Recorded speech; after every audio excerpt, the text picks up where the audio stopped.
Tell the story about Marcus Luttrell. Most of you have heard of the lone survivor or seen the movie or read his book. Marcus Luttrell was a Navy SEAL.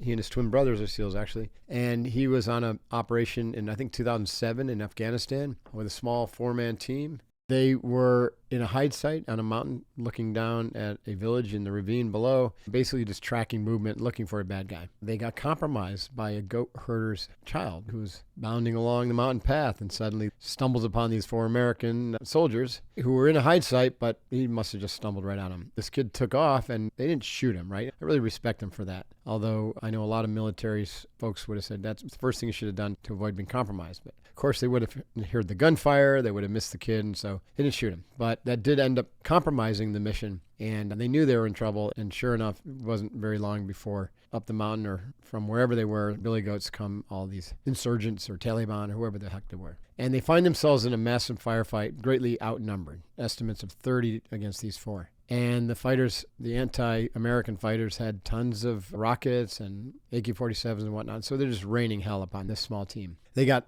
blown off the side of the mountain. They're literally in a running gun battle, stumbling, falling, sliding, getting hit. And Axelrod got hit. Danny Dietz got hit. And Michael Murphy couldn't get any kind of coverage with his radio to call for backup. And so he knew he needed to get to higher ground. They had a short consultation, but he decided to do it. So he went to higher ground and had to expose himself to use his satellite phone to literally call for help. That's what he did, and he was shot. So Michael Murphy was killed there on site, and then Danny perished a little bit later. Terrible tragedy. The quick reaction force that came out of SEAL Team 10 and SDV-1 flew in to rescue them, and they were hit by an RPG, blew them out of the sky. And so the entire QRF was killed as well. Huge loss. Now, back to Luttrell. Luttrell this time was